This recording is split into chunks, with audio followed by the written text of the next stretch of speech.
কথকতার কাজ ভালো লেগে থাকলে চ্যানেলটা সাবস্ক্রাইব করে পাশে থাকবেন। বেল আইকনে ক্লিক করতে ভুলবেন না আমাদের সমস্ত গল্প সবার আগে শোনার জন্য। নমস্কার, কথকতার গল্পের আসরে আপনাদের সবাইকে আরও একবার স্বাগত।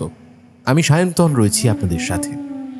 আজ আপনারা শুনবেন বিশ্বকবি রবীন্দ্রনাথ ঠাকুরের একটি ছোট গল্প, মাল্যদান অবলম্বনে বরমাল্য। গল্প পাঠ এবং গল্পের সূত্রধার আমি সায়ন্তন। তাহলে চলুন আজকের গল্পের আসর শুরু করি।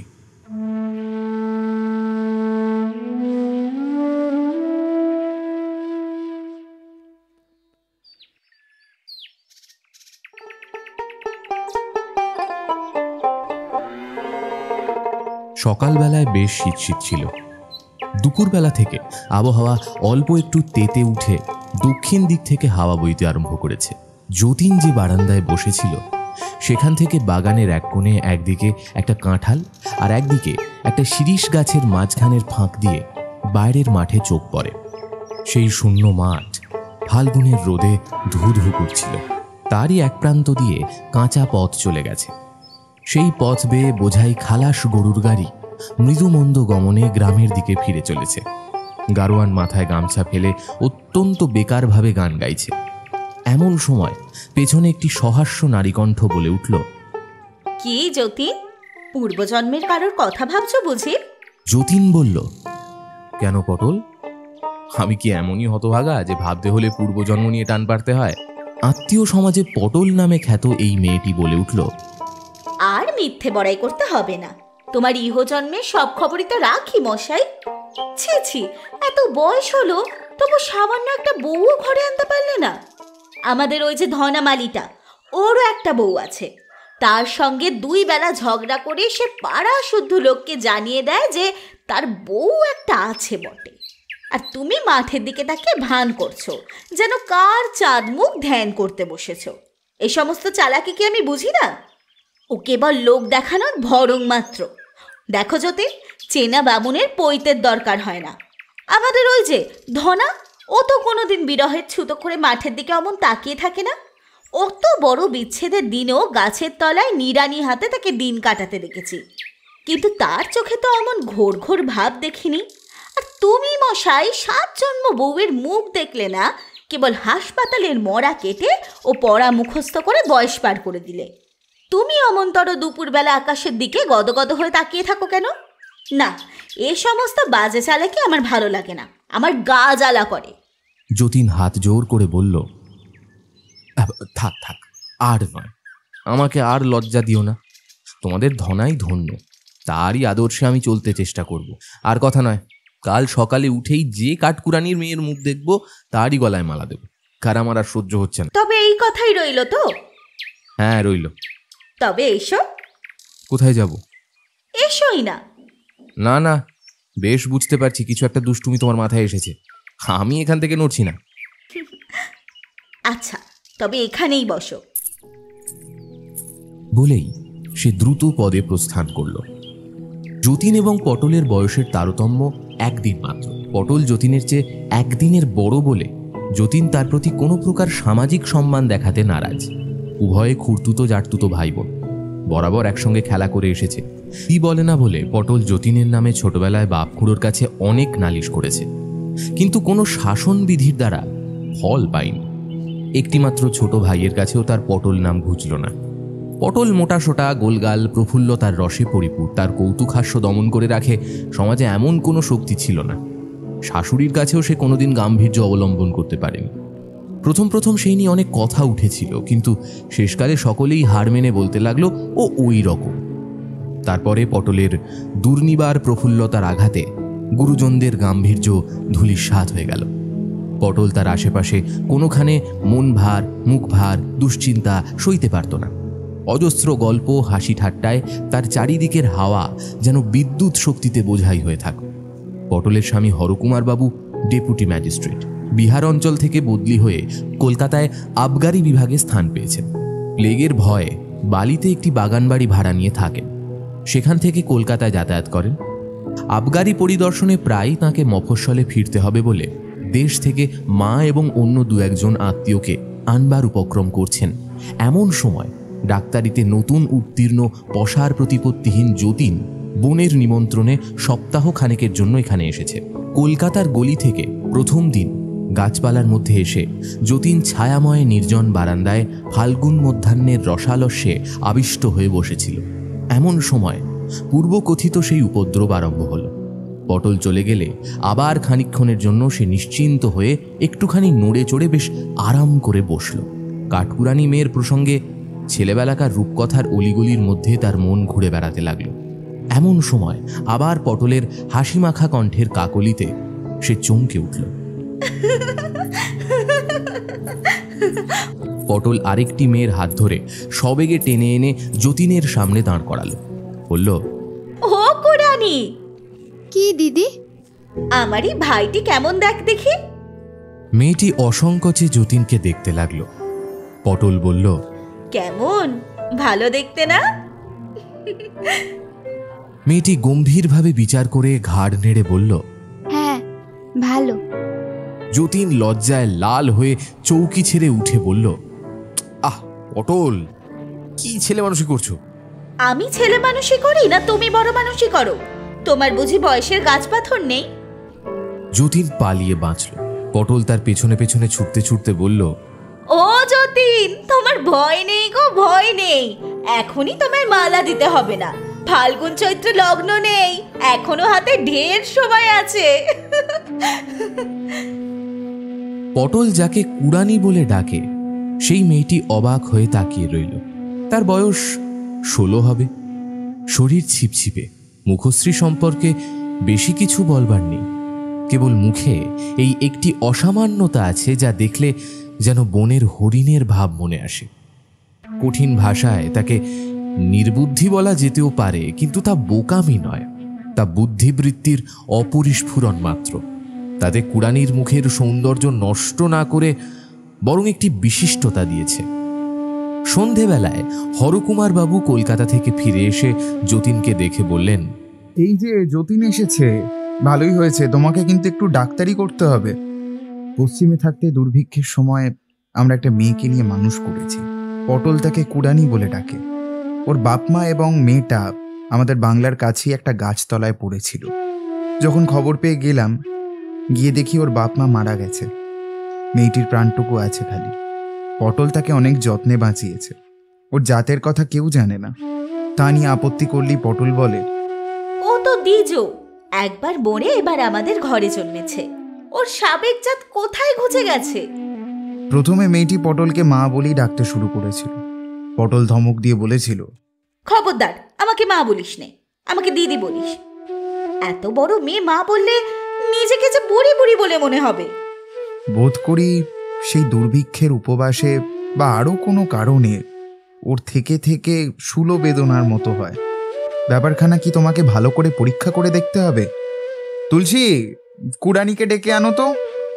কুড়ানি চুল বাঁধতে বাঁধতে অসম্পূর্ণ বেনি পিঠের ওপর দুলিয়ে হরকুমার বাবুর ঘরে এসে উপস্থিত হল। তার হরিণের মতো চোখ দুটো দুজনের ওপর রেখে সে তাকিয়ে রইল। যতীন ইতস্তত করছে দেখে হরকুমার তাকে বললেন, বৃথা সংকোচ করছো যতীন।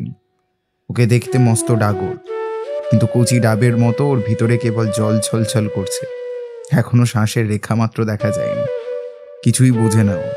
তুমি ওকে নারী বলে ভ্রম করো না, ও বনের হরিণ। যতীন তার ডাক্তারি কর্তব্য সাধন করতে লাগল। কুড়ানি কিছুমাত্র কুণ্ঠা প্রকাশ করল না। পটল ফস করে ঘরে ঢুকে বলল, হৃদয় যন্ত্রেরও কোনো বিকার ঘটেনি, তা পরীক্ষা দেখতে চাও? বলে কুড়ানির কাছে গিয়ে তার চিবুক স্পর্শ করে বলল, ও কুরানি, আমারই ভাইটিকে তোর পছন্দ হয়েছে? হ্যাঁ। আমার ভাইকে তুই বিয়ে করবি? হ্যাঁ। পটল এবং হরকুমার হেসে উঠলেন।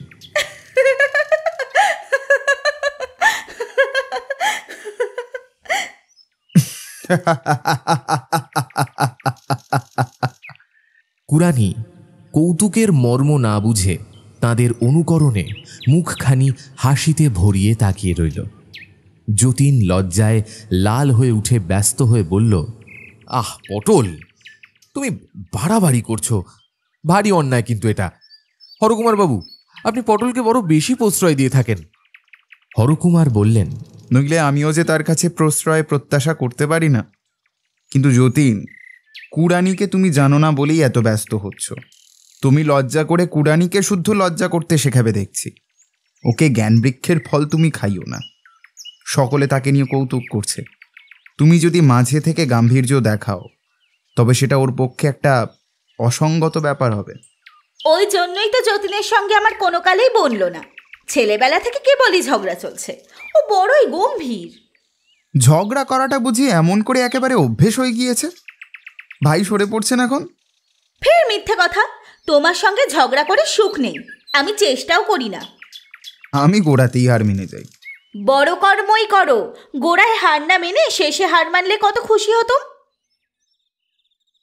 রাত্রে শোবার ঘরের দরজা জানলা খুলে দিয়ে যতীন অনেক কথা ভাবল। যে মেয়ে নিজের বাপ মাকে না খেতে পেয়ে মরতে দেখেছে, তার জীবনের উপর কি ভীষণ ছায়া পড়েছে। এই নিদারুণ ব্যাপারে সে কত বড় হয়ে উঠেছে। তাকে নিয়ে কি কৌতুক করা যায়? বিধাতা দয়া করে তার বুদ্ধিবৃত্তির উপরে একটা আবরণ ফেলে দিয়েছেন। এই আবরণ যদি উঠে যায়, তবে অদৃষ্টের রুদ্রলীলার কি ভীষণ চিহ্ন প্রকাশ হয়ে পড়ে। আজ দুপুরে গাছের ফাঁক দিয়ে যতীন যখন ফাল্গুনের আকাশ দেখছিল, দূর থেকে কাঁঠাল মুকুলের গন্ধ তার ঘ্রাণকে আবিষ্ট করে দিচ্ছিল, তখন তার মনটা মানুষ মাধুর্যের কুহেলিকায় সমস্ত জগৎটাকে আচ্ছন্ন করে রেখেছিল। ওই বুদ্ধিহীন বালিকা তার হরিণের মতো চোখ দুটি নিয়ে সেই সোনালী কুহেলিকা অপসারিত করে দিয়েছে। ফাল্গুনের এই কুজন গুঞ্জন মর্মরের পেছনে যে সংসার ক্ষুধা তৃষ্ণাতুর দুঃখ কঠিন দেহ নিয়ে বিরাট মূর্তিতে দাঁড়িয়ে আছে, উদ্ঘাটিত যবনিকার শিল্পমাধুর্যের অন্তরালে সে দেখা দিল। পরদিন সন্ধ্যার সময় কুড়ানির সেই বেদনা আবার শুরু হল। পটল তাড়াতাড়ি যতীনকে ডেকে পাঠালো। যতীন এসে দেখল কষ্টে কুড়ানির হাত পায়ে খিল ধরেছে, শরীর আড়ষ্ট। যতীন ওষুধ আনতে পাঠিয়ে বোতলে করে গরম জল আনতে হুকুম করল। পটল বলল, ভারী মস্ত ডাক্তার হয়েছ, পায়ে একটু গরম তেল মালিশ করে দাও না। দেখছো না পায়ের তলা যে হিম হয়ে গেছে। যতীন রোগিণীর পায়ের তলায় গরম তেল সবেগে ঘষে দিতে লাগল। চিকিৎসা করতে করতে রাত অনেক হয়ে গেল। হরকুমার কলকাতা থেকে ফিরে এসে বারবার কুড়ানির খবর নিতে লাগলেন।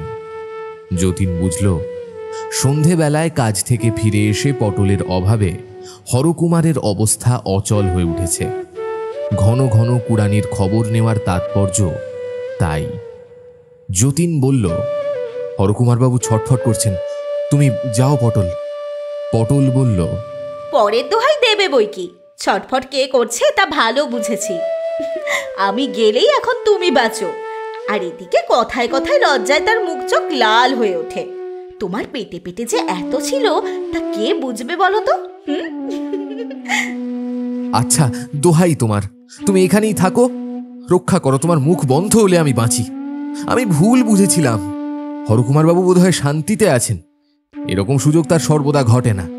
কুড়ানি আরাম পেয়ে যখন চোখ খুলল, তখন পটল বলল, তোর চোখ খোলবার জন্য তোর বর্ষে আজ অনেকক্ষণ ধরে তোর পায়ে ধরে সেধেছে, আজ তাই বুঝি এত তুই দেরি করলি? ছি ছি, ওর পায়ের ধুলো নে।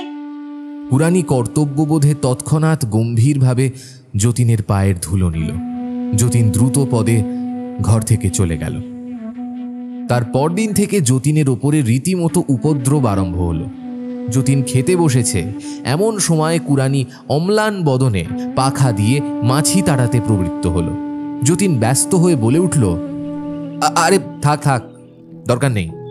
কুড়ানি এই নিষেধে বিস্মিত হয়ে মুখ ফিরিয়ে পেছনের ঘরের দিকে একবার তাকিয়ে দেখল, তারপর আবার পাখা বোলাতে লাগল।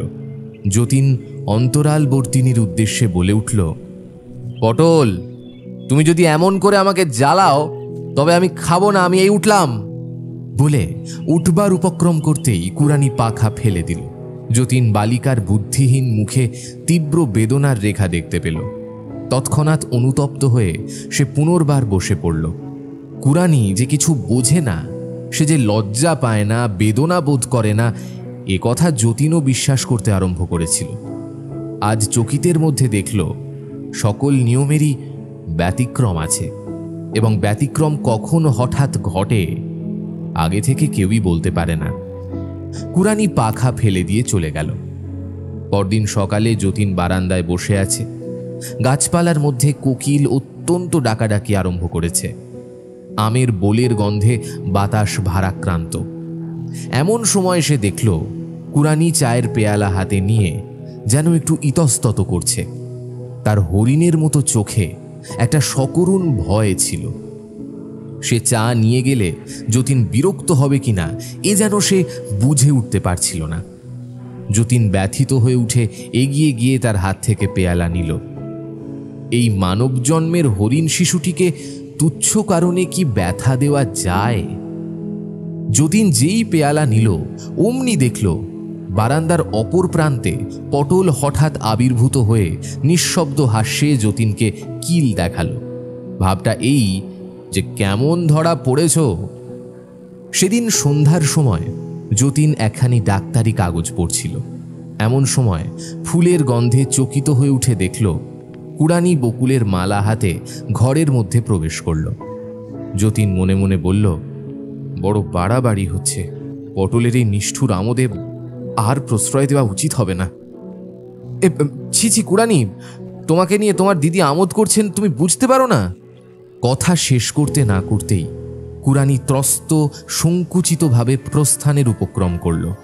যতীন তখন তাড়াতাড়ি তাকে ডেকে বলল, কুরানি, দেখি তোমার মালাটা দেখি বলে মালাটা তার হাত থেকে নিয়ে নিল। কুরানির মুখে একটা আনন্দের উজ্জ্বলতা ফুটে উঠল। আড়াল থেকে সেই মুহূর্তে একটি উচ্চহাস্যের উচ্ছ্বাস ধ্বনি শোনা গেল। পরদিন সকালে উপদ্রব করবার জন্য পটল যতীনের ঘরে গিয়ে দেখল ঘর শূন্য। একখানি কাগজে কেবল লেখা আছে, পালালাম শ্রী যতীন। ও কুরানি, তোর বর যে পালালো, তাকে ধরে রাখতে পারলি নে? এই বলে কুরানির বেনি ধরে নাড়া দিয়ে পটল ঘরকন্যার কাজে চলে গেল। কথাটা বুঝতে কুরানির একটু সময় লাগলো। সে ছবির মতো দাঁড়িয়ে স্থির দৃষ্টিতে সামনে তাকিয়ে রইল। তারপর ধীরে ধীরে যতীনের ঘরে এসে দেখল তার ঘর খালি। তার পূর্ব সন্ধ্যার উপহারের মালাটা টেবিলের ওপর পড়ে আছে। বসন্তের প্রাতঃকালটি স্নিগ্ধ সুন্দর। রৌদ্রকম্পিত কৃষ্ণচূড়ার শাখার ভেতর দিয়ে ছায়ার সাথে মিশে বারান্দার ওপর এসে পড়েছে।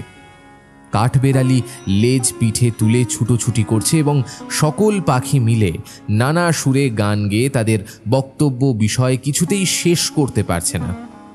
পৃথিবীর এই কোনটুকুতে এই ঘনপল্লব ছায়া এবং রৌদ্ররচিত জগৎখণ্ডের মধ্যে প্রাণের আনন্দ ফুটে উঠেছিল। তারই মাঝখানে ওই বুদ্ধিহীন বালিকা তার জীবনের, তার চারদিকের সঙ্গত কোনো অর্থ বুঝে উঠতে পারছিল না। সমস্তই কঠিন প্রহেলিকা। কি হলো, কেন এমন হলো? তারপরে এই প্রভাত, এই গৃহ, এই যা কিছু এমন একেবারে শূন্য হয়ে গেল কেন? যার বুঝবার সামর্থ্য অল্প, তাকে হঠাৎ একদিন নিজ হৃদয়ের এই অতল বেদনার রহস্যগর্ভে কোনো প্রদীপ হাতে না দিয়ে কে নামিয়ে দিল? এই গাছপালা, মৃগপক্ষীর আত্মবিস্মৃত কলরবের মধ্যে কে তাকে আবার টেনে তুলতে পারবে? পটল ঘরকন্যার কাজ সেরে কুরানির সন্ধান নিতে এসে দেখল সে যতীনের পরিত্যক্ত ঘরে তার খাটের পায়া ধরে মাটিতে পড়ে আছে। শূন্য শয্যাটাকে যেন পায়ে ধরে সাধছে। তার বুকের ভেতরে যে একটা সুধার পাত্র লুকোনো ছিল, সেটা যেন শূন্যতার চরণে বৃথা আশ্বাসে উপুড় করে ঢেলে দিয়েছে। ভূমিতলে পুঞ্জীভূত সেই স্খলিত কেশ লুণ্ঠিত বসনা নারী যেন নীরব একাগ্রতার ভাষায় বলছে, ওগো, আমাকেও নিয়ে যাও, নিয়ে যাও তোমার সাথে। পটল বিস্মিত হয়ে বলল, ওমা, ও কি হচ্ছে কুরানি? কুরানি উঠল না। সে যেমন পড়েছিল তেমনই পড়ে রইল। পটল কাছে এসে তাকে স্পর্শ করতেই সে উচ্ছ্বসিত হয়ে ফুলে ফুলে কাঁদতে লাগলো।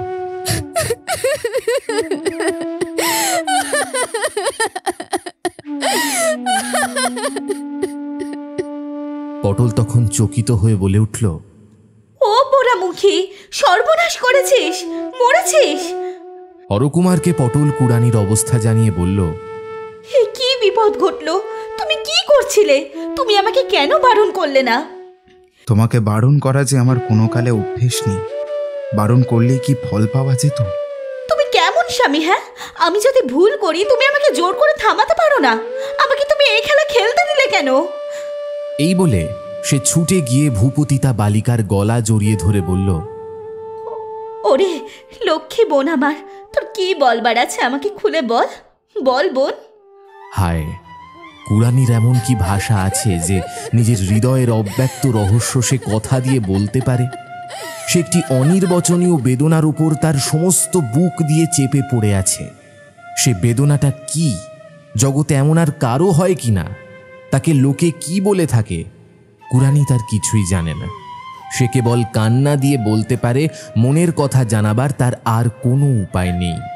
পটল বলল, ও কুড়ানি, তোর দিদি বড় দুষ্টু, কিন্তু তার কথা যে তুই এমন করে বিশ্বাস করবি তা সে কখনো মনেও করেনি রে। তার কথা যে কেউ কখনো বিশ্বাস করে না, তুই এমন ভুল কেন করলি বোনটি? ও কুড়ানি, একবার মুখ তুলে তোর দিদির মুখের দিকে তাকা, তাকে মাফ কর, মাফ কর ও কুড়ানি। কিন্তু কুড়ানির মন তখন বিমুখ হয়ে গিয়েছিল। সে কোনো মতেই পটলের মুখের দিকে তাকাতে পারল না। সে আরো জোর করে হাতের মধ্যে মাথা গুঁজে রইল। সে ভালো করে সমস্ত কথা না বুঝেও এক প্রকার মূঢ়ভাবে পটলের প্রতি রাগ করেছিল।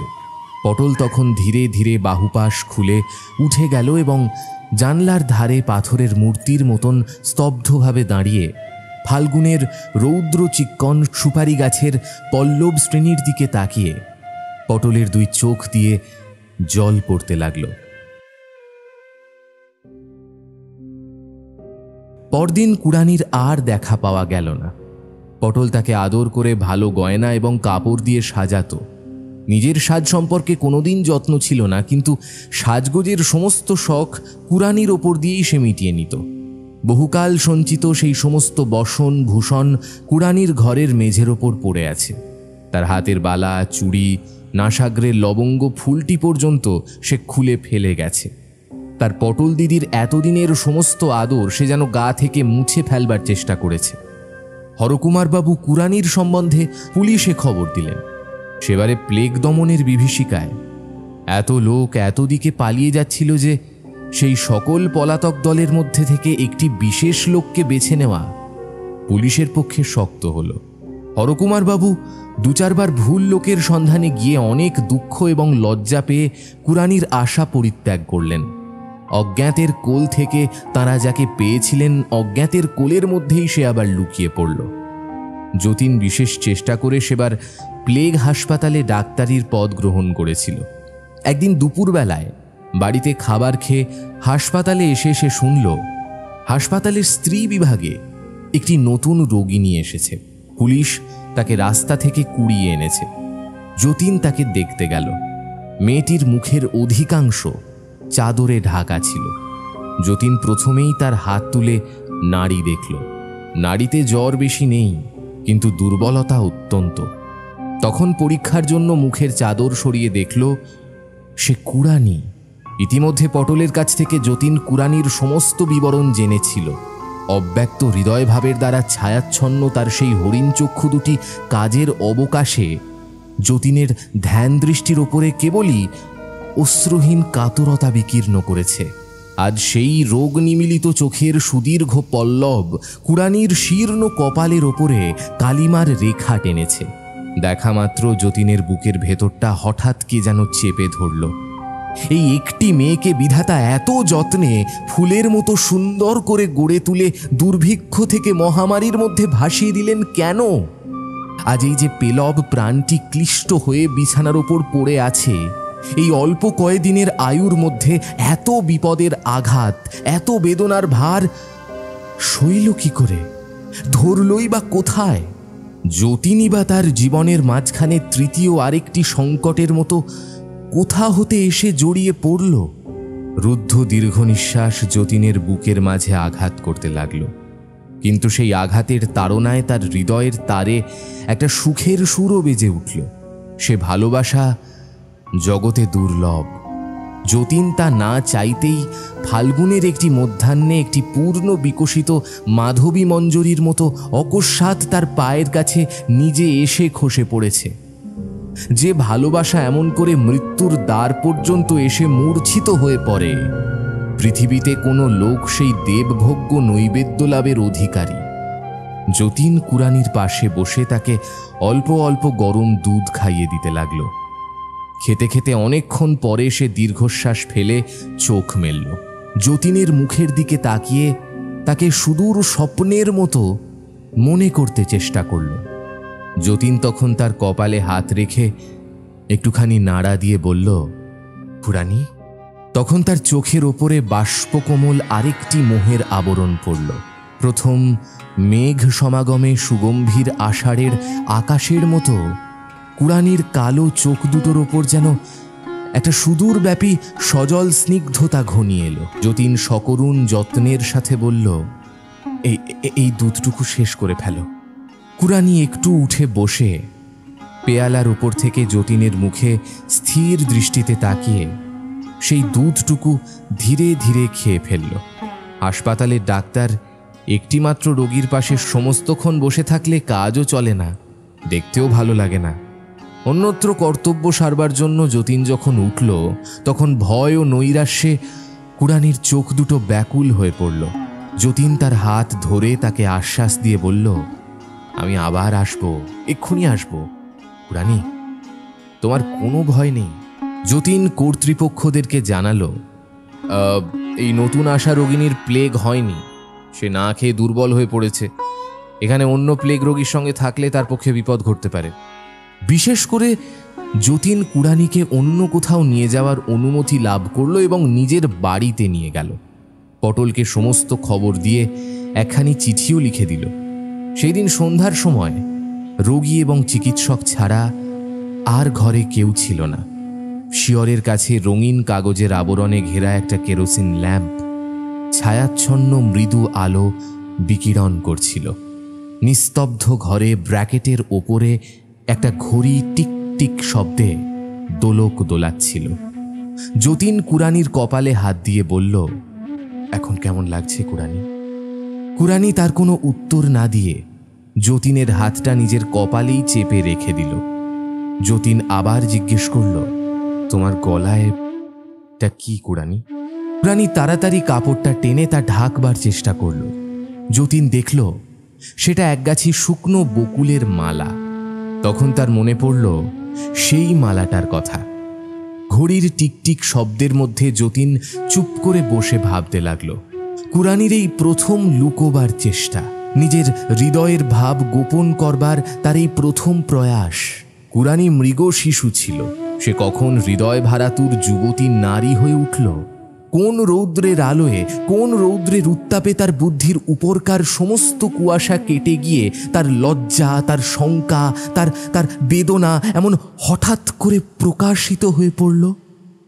রাত্রি 2:30টার সময় যতীন চৌকিতে বসেই ঘুমিয়ে পড়েছে। হঠাৎ দরজা খোলার শব্দে চমকে উঠে দেখল পটল এবং হরকুমার বাবু এক বড় ব্যাগ হাতে ঘরের মধ্যে প্রবেশ করলেন। হরকুমার বললেন, তোমার চিঠি পেয়ে কাল সকালে আসবো বলে বিছানায় শুলাম। অর্ধেক রাত্রে পটল বলল, ওগো, কাল সকালে গেলে কুরানিকে আর দেখতে পাবো না, আমাকে এখনই যেতে হবে। পটলকে কিছুতেই বুঝিয়ে রাখা গেল না। তখনই একটা গাড়ি করে বেরিয়ে পড়েছে। পটল হরকুমারকে বলল, চলো, তুমি যতীনের বিছানায় শোবে চলো। হরকুমার ঈষৎ আপত্তির আড়ম্বর করে যতীনের ঘরে গিয়ে শুয়ে পড়লেন। তার নিদ্রা যেতেও দেরি হলো না। পটল ফিরে এসে যতীনকে আবার এক কোণে ডেকে জিজ্ঞেস করল, আশা আছে? যতীন কুরানির কাছে এসে তার নাড়ি দেখে মাথা নেড়ে ইঙ্গিত জানালো যে আশা নেই। পটল কুরানির কাছে নিজেকে প্রকাশ না করে যতীনকে আড়ালে নিয়ে গিয়ে বলল, যতীন, সত্যি বলো, তুমি কি কুরানিকে ভালোবাসো না?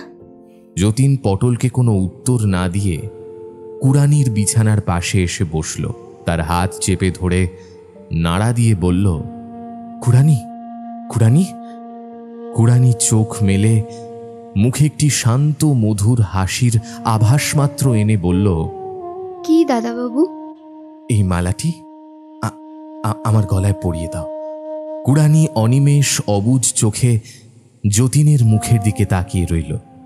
যতীন বলল, তোমার মালা আমাকে দেবে না? হ্যাঁ।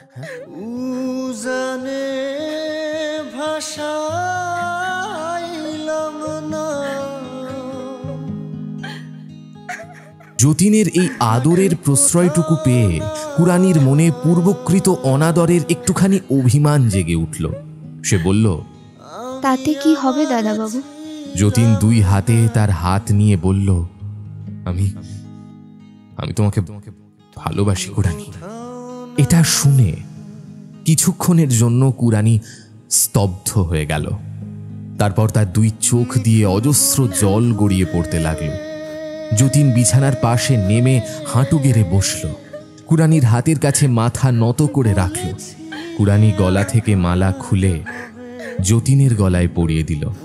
তখন পটল তার কাছে এসে ডাকল, কুড়ানি। কুড়ানি তার শীর্ণ মুখ উজ্জ্বল করে বলল, হ্যাঁ দিদি, বলো।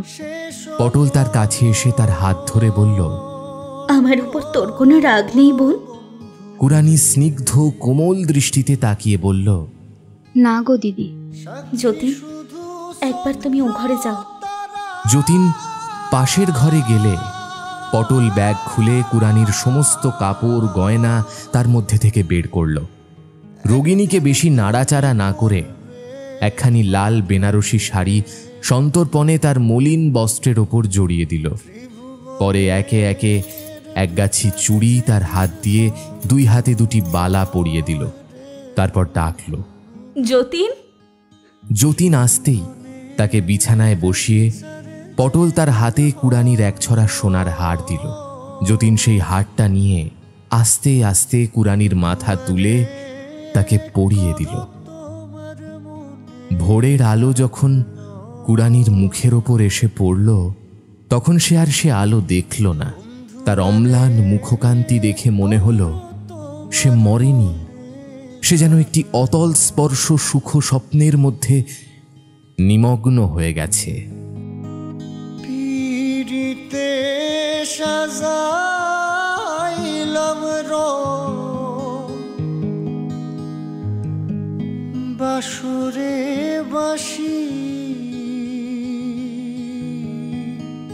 যখন মৃতদেহ নিয়ে যাওয়ার সময় হলো, তখন পটল কুড়ানির বুকের ওপর পড়ে কাঁদতে কাঁদতে বলল,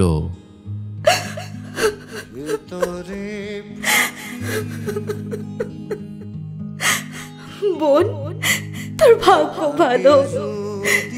জীবনের চেয়ে তোর মরণ সুখের।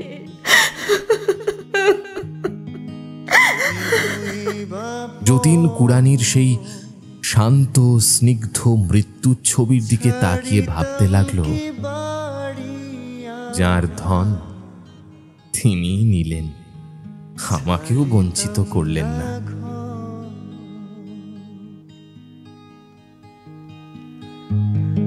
পাষাণ বন্ধুরে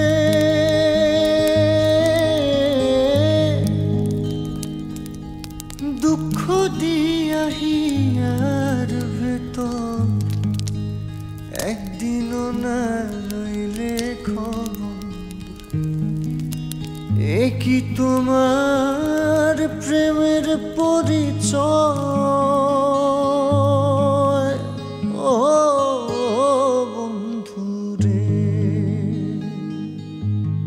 কথকতার আসরে এতক্ষণ আপনি শুনছিলেন রবীন্দ্রনাথ ঠাকুরের ছোট গল্প মাল্যদান অবলম্বনে বড়মাল্য। গল্প পাঠিয়েছিলাম আমি সায়ন্তন। বিভিন্ন চরিত্রে অভিনয় করলেন তৃষা, সৌমিলি এবং রক্তিম। আজকের গল্পের নাট্যরূপ নির্মাণ ও অডিও রূপান্তরে ছিল দিশানি।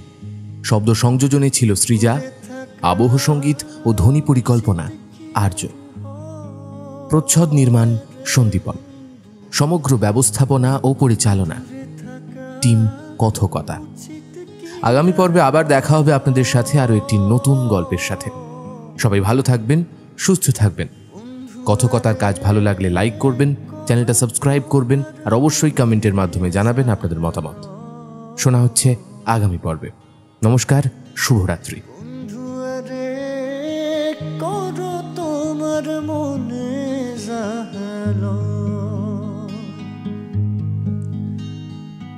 আগে যদি জানতাম রে বন্ধু তুমি হইবা পর, ছাড়িতাম কি বাড়ি আমার, ছাড়িতাম না ঘর।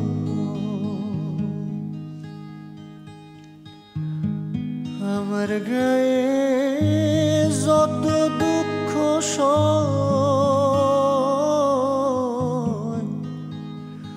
বন্ধু আরে